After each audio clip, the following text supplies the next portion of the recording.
یہ 20ویں صدی کے آغاز کے وقت جسے ہم پورا کہتے ہیں مڈل ایسٹ، بلکہ صرف مڈل ایسٹ نہیں، پورا شمالی افریقہ سلطنت عثمانیہ کا حصہ تھا، خلافت عثمانیہ۔ لیبیا، الجزائر، مصر، پورا حجاز، یمن، پورا عراق، شام، اور یہ شام ہی کے حصے ہیں در حقیقت، اردن اور لبنان، یہ سب، یہ شام عرب، عراق عرب، یہ پورا علاقہ خلافت عثمانیہ یہ اس کا حصہ تھا۔ پہلی جنگ عظیم میں انگریزوں نے عربوں کو بغاوت پر آمادہ کیا، غداری پر آمادہ کیا، انہوں نے خلافت عثمانیہ کے خلاف بغاوت کی، بیج بوئے ان کے دلوں کے اندر نفرت کے، ابھارا انہیں کہ تم ترکوں کے غلام کیوں ہو، تمہیں خود حاکم ہونا چاہیے، تم کھڑے ہو جاؤ، ہم مدد کریں گے، تم بغاوت کرو، تم ان ترکوں کے خلاف ہماری مدد کرو، ہم تمہیں آزاد کر دیں گے، تم اپنے پاؤں پر خود کھڑے ہو جانا۔ یہ بہت ہی ہمارے لیے دردناک المیہ ہے اس پہلی جنگ عظیم کا۔ کرنل لارنس جیسا شخص، برطانوی استعمار، اور اس کے نتیجے میں عربوں نے بغاوت کی۔ اور اس قدر دردناک بات آپ کو بتا رہا ہوں، میں پہلی مرتبہ جب سن 62 میں حج کے لیے گیا مدینہ منورہ میں،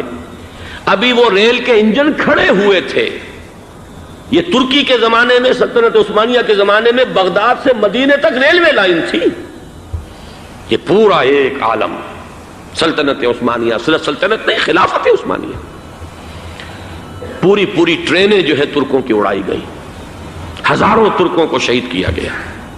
یہاں تک کہ صحن حرم میں شہید کیے گئے سینکڑوں ترک۔ یہ جرم تھوڑے نہیں ہے، معمولی نہیں ہے۔ آج جس کی سزا مل رہی ہے، معلوم ہونا چاہیے کہ وہ جرائم کون کون سے تھے۔ اب بھی جو لوگ گئے ہیں انہوں نے دیکھا ہوگا، ترکی کا قلعہ موجود ہے اوپر پہاڑی کے اوپر، حرم کا جو سب سے بڑا دروازہ ہے باب ملک عبدالعزیز، اس کے سامنے ایک لائبریری ہوتی تھی، اب تو غالباً وہ بھی گرا دی گئی ہے، اس کے پیچھے پہاڑی پر ترکوں کا قلعہ ہے پرانا، اس پر توپیں موجود تھیں۔ جب بغاوت ہوئی ہے، جو حرم میں آئے ہوئے تھے ترک فوجی، ظاہر بات ہے نہتے، وہ تو نماز پڑھنے آئے ہوئے تھے، ان کو وہاں ذبح کیا گیا ہے، اور ترکوں نے اپنی توپیں استعمال نہیں کی کہ کہیں بیت اللہ کو کوئی گدن نہ پہنچ جائے۔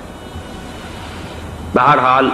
یہ غداری ہوئی ہے پہلی جنگ عظیم کے دوران، اور نہ صرف ترکوں کے، عربوں نے کی ہے۔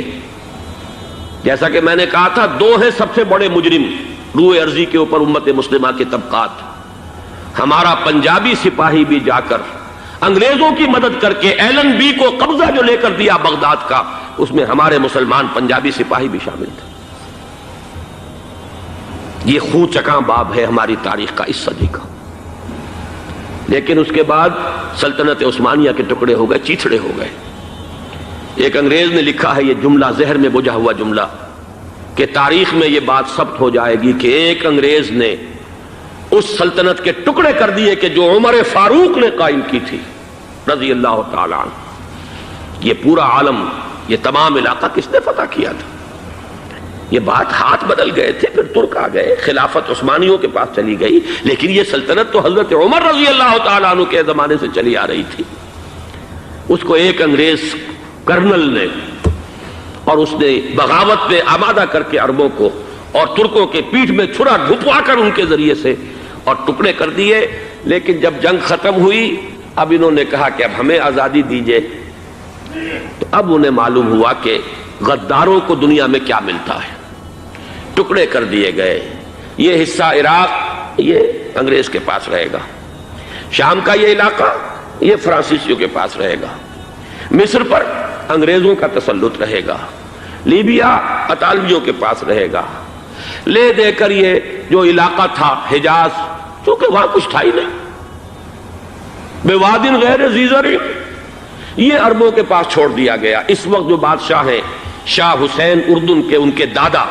سب سے بڑے غدار وہی تھے، لہذا ان کو اس علاقے کی بادشاہت دے دی گئی۔ اس کے بعد نجد سے ایک تحریک اٹھی ہے، وہ سعودی جو خاندان ہے وہ نجد سے اٹھا ہے۔ نجد میں اس وقت کچھ بھی نہیں تھا، وہ تو صرف ریت کے تودے تھے اور کچھ بھی نہیں، لہذا ادھر کسی استعماری قوت کو دیکھنے کی ضرورت ہی نہیں تھی۔ وہ تو بعد میں تیل برآمد ہوا اور اس کی حیثیت ہو گئی، اور یہ امارات کا علاقہ جو ہے اس کی دنیا میں اب گویا کہ یوں سمجھیے کہ جو سب سے زیادہ اہم علاقے ہو سکتے ہیں روئے ارضی کے نقشے پر، ان میں سے ایک وہ ہو گیا، لیکن یہ اس وقت کی بات میں کر رہا ہوں، کوئی حیثیت نہیں تھی، لہذا اس کو چھوڑ دیا گیا۔ یہ ہے تاریخی پس منظر، یہ لکیریں جو کھینچی گئی ہیں، یہ ایک ملت اسلامیہ کو جو قومیتوں میں تقسیم کیا گیا، پھر نعرے لگوائے گئے المصر للمصریین الشام للشامیین۔ اب شامی ایک علیحدہ قوم ہو چکے ہیں، مصری ایک علیحدہ قوم ہو چکے ہیں، عراقی ایک علیحدہ قوم ہو چکے ہیں۔ یہ ساری تقسیمیں استعمار کی پیدا کرنا ہے، اس کا کوئی تعلق اسلام کے ساتھ نہیں۔ اب ضرورت تو اس بات کی تھی کہ استعمار کے پنجے جب یہاں سے کچھ ہٹے، دوسری جنگ عظیم کے بعد ایک دور آیا، امریکہ ابھرا ہے دنیا کی عالمی سطح پر سیاست میں، اس کے ہاں کچھ آزادی کے تصورات تھے، اس نے بھی سپورٹ کیا۔ برطانیہ کمزور ہو چکا تھا، وہ اتنے بڑے علاقے کو اب ہولڈ نہیں کر سکتا تھا۔ ہندوستان بھی آزاد ہوا، پھر یہ کہ اور دوسرے علاقوں سے بھی اس کو پسپائی اختیار کرنی پڑی۔ استعمار کے پنجے جس طرح بھی ہوئے، ان کے سینوں سے، عربوں کے سینوں سے جو ہے گویا کہ وہ ہٹے، لیکن امریکہ نے ایک اپنی بہت بڑی حکمت عملی جو اختیار کی، عالم عرب کے سینے میں اسرائیل کا خنجر پیوست کر دیا، تاکہ یہ کبھی آزاد نہ ہو جائیں، ہمارے انگوٹھے تلے رہے، ہماری پالیسی گورن کرے۔ یہ استعمار کا دوسری جنگ عظیم کے بعد، جہاں برطانوی استعمار، فرانسیسی استعمار رفتہ رفتہ یہ ہٹنے شروع ہوئے۔ صدر ناصر نے انگریزوں کو اٹھا کر پھینکا میڈیٹرینین میں اور دوسرے جگہوں سے، الجزائر نے آزادی حاصل کی فرانس سے، اطالویوں سے جو ہے لیبیا والوں نے آزادی حاصل کی، یہ ہو گیا، لیکن ایک خنجر پیوست کر دیا گیا اسرائیل کا سینہ عرب میں۔ اس صورتحال میں ظاہر بات ہے کہ ایک تو بڑی آئیڈیل پوزیشن تھی کہ پورا عالم اسلام متحد ہو، لیکن وہ تو بہت دور کا خواب معلوم ہوتا ہے۔ علامہ اقبال سے بڑا کوئی نقیب نہیں ہے ملت اسلامی کی وحدت کا۔ ایک ہو مسلم حرم کی پاسبانی کے لیے، نیل کے ساحل سے لے کر تا بخاک کاشغر، لیکن انہیں بھی اپنے لیکچرز میں کہنا پڑا کہ اس وقت جو صورتحال ہے، پورے عالم اسلام کی ایک وحدت بن جانا تو تقریباً ناممکن نظر آ رہا ہے۔ اگر کسی طرح ایک common wealth of Muslim nations وجود میں آ جائے تو بھی بڑی کامیابی ہوگی، لیکن اس سے بھی پہلے یہ تو زیادہ آسان تھا کہ عالم عرب ایک وحدت کی شکل اختیار کر لے۔ یہ تو ایک قوم ہے، اکثر و بیشتر ایک نسل یا زیادہ دو نسلیں کہہ دیجئے، شمالی افریقہ میں بربر نسل بھی ہے، باقی تو سب عرب ہیں۔ یہ پورا عالم ایک نسل، ایک زبان،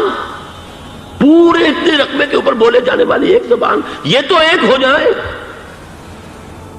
افسوس یہ ہے کہ اس کا ایک ہو جانا، ایک شخصیت ابھری تھی جو مذہبی مزاج کی شخصیت تھی، جو دینی مزاج کی حامل شخصیت تھی، اگر اس کی قیادت میں عالم عرب متحد ہو جاتا تو واقعتاً ایک بہت بڑا جو ہے مرحلہ وہ طے ہو جاتا پوری عالمی ملت اسلامیہ کی ایک وحدت اختیار کرنے کا۔ وہ شخصیت تھی شاہ فیصل شہید کی، اور اس لفظ کے ساتھ ہی آپ کے ذہن میں آ گیا ہوگا کیوں انہیں شہید کر دیا گیا، کس نے کیا کرایا، کہاں سے تعلیم حاصل کر کے آیا تھا وہ جس نے شہید کیا شاہ فیصل شہید کو، اس کی گردن پر کون سوار تھی، وہ یہودی لڑکی کے جس کے فوٹو بھی شائع ہوئے، ایک گردن پر اٹھائے کھڑا ہوا شہزادہ اپنی ایک یہودی دوست کو، لڑکی کو،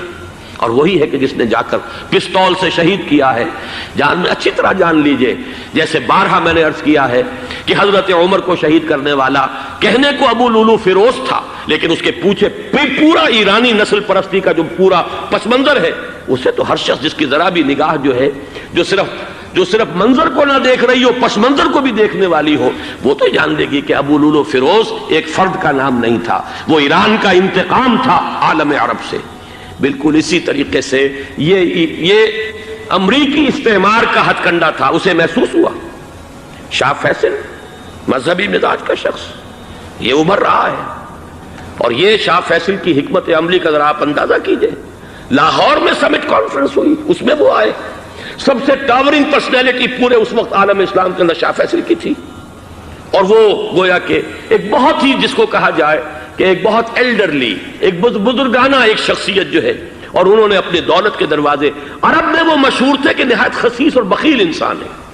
اس لیے کہ وہاں وہ خرچ کرتے تھے حساب کتاب کے ساتھ، لیکن ان کے خزانے کھلے ہوئے تھے عالم اسلام کے لیے، ادھر بھی مدد ہے، ادھر بھی مدد ہے، ادھر بھی کام ہو رہا ہے، ادھر بھی کام ہو رہا ہے۔ پھر انہوں نے تیل کا ہتھیار استعمال کر کے ایک دفعہ امریکہ کو دن میں تارے دکھا دیے تھے، لہذا ان کا ہٹایا جانا سین سے یہ امریکی استعمار کے لیے لازم تھا۔